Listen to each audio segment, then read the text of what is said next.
Everyone keeps asking the wrong question. Which AI is smarter? Which one is more powerful? Which one wins? But intelligence isn't a boxing match, and in the AI world, the systems that look like they're competing are often solving completely different problems. Moltbot versus Claude, especially in a cowork or collaborative setting, isn't about superiority. It's about philosophy. It's about what kind of work matters, what kind of intelligence scales, and what role humans actually want to play in the loop. And once you see that clearly, the winner becomes obvious, just not in the way people expect. We're in the middle of a quiet transition. AI is no longer just a tool you open when you need an answer. It's becoming something closer to a teammate, a system that works alongside humans across hours, days, and entire workflows. That's where the idea of AI coworkers comes from. Not assistants, not chatbots, coworkers. Claude represents one vision of that future. Moltbot represents another. At a glance, they seem comparable. They both automate. They both reason. They both help humans get more done. But under the hood, they're built on fundamentally different assumptions about what intelligence is for. And those assumptions determine who wins depending on what you value. Two visions of AI work. Claude is designed to think with you. Moltbot is designed to work without you. That single distinction explains almost everything. Claude's design philosophy centers around alignment with human cognition. It's optimized for long conversations, sustained reasoning, nuance, and context preservation.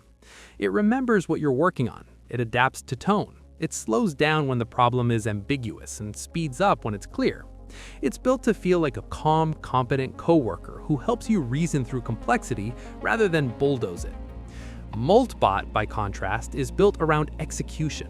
It's about action chains, automation, triggers, integrations, and outcomes. It doesn't care how a task feels. It cares whether it completes. It doesn't ask philosophical questions unless they're required to unblock a workflow. Claude helps you think better. Moltbot helps things happen faster. Neither is wrong, but they don't replace each other. Why Claude feels more smarter to humans. When people say Claude feels more intelligent, they're usually reacting to something subtle. Claude doesn't rush. It asks clarifying questions when uncertainty matters. It reflects your own reasoning back to you. It holds long context without collapsing into repetition.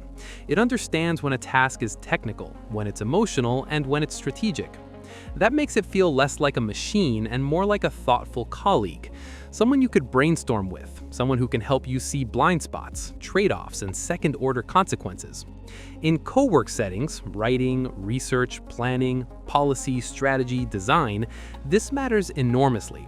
These domains aren't about speed alone. They're about judgment, taste, framing, and those things are humans deeply sensitive to. Claude doesn't just give answers, it helps you arrive at better questions. That's why writers, researchers, analysts, and decision makers gravitate toward it. It doesn't overpower the human, it amplifies them. Why Moltbot feels stronger operationally. Moltbot doesn't feel smart in a conversational sense. It feels relentless. It's the kind of system you hand the job to and forget about. It doesn't need reassurance. It doesn't need alignment checks unless something breaks. It executes across systems, handles repetitive logic, monitors conditions, and scales tasks that humans hate babysitting. If you want something done at 3 a.m., Moltbot wins. If you want something done 1,000 times, Moltbot wins. If you want something done without emotional nuance, Moltbot wins. This is the intelligence of factories, pipelines, and operations. It's not reflective, it's kinetic. And in modern work, kinetic intelligence is incredibly valuable.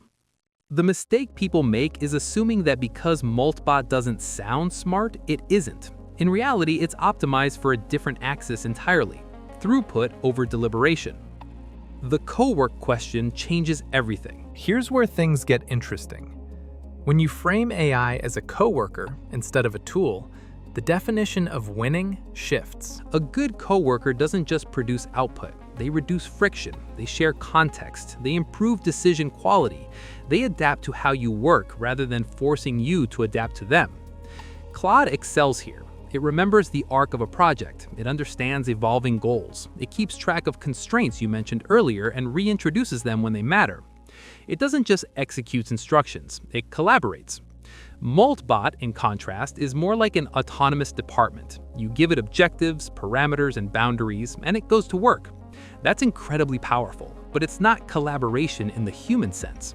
So if your definition of coworker means someone you think with, Claude has the edge. If your definition means someone who takes work off your plate entirely, Moltbot dominates. Why there is no single winner. The idea that one AI wins over the other is rooted in a flawed mental model. We're still stuck thinking in terms of replacement instead of specialization. Humans don't ask whether accountants beat designers or engineers beat managers. They do different jobs. They solve different problems. They require different forms of intelligence. Claude and Moltbot are diverging along that same line. Claude represents cognitive partnership. Moltbot represents autonomous execution. The future of work isn't choosing one, it's orchestrating both. The real risk is misuse, not competition. The real danger isn't picking the wrong AI, it's using the right one in the wrong role. If you use Moltbot for tasks requiring ethical judgment, human nuance, or long-term reasoning, you'll get brittle outcomes. If you use Claude for tasks that should be fully automated and scaled, you'll waste time and attention. Most failures won't come from bad models, they'll come from bad delegation. People will blame the AI when the real issue is mismatch. Why humans still matter in this equation? Here's the part that gets lost in hype cycles. Neither system replaces human responsibility. Claude doesn't decide for you. Moltbot doesn't absolve you of accountability. In both cases, humans remain the architects. We choose goals. We define success. We absorb consequences. The difference is where human effort goes. Claude elevates cognition. Moltbot compresses labor. Both are valuable. Both are dangerous if misunderstood. What winning actually looks like. So who wins? The person who understands the distinction. The team that uses Claude for reasoning, framing, and collaboration, and Moltbot for execution, automation, and scale will outperform teams arguing about which AI is better.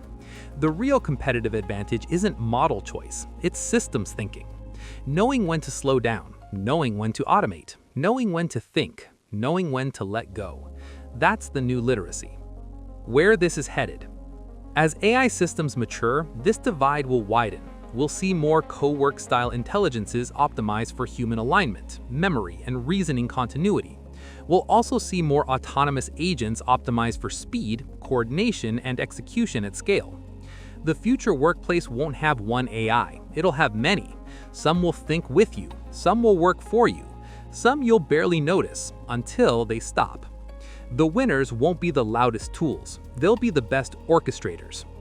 Moltbot versus Claude isn't a battle, it's a preview of the new division of labor between humans and machines. One helps you think more clearly, the other helps you move faster. Neither replaces judgment, neither guarantees success.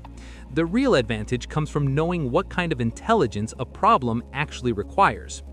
If this helps you see past the hype and understand how AI coworkers really fit into modern work, make sure to like the video and subscribe.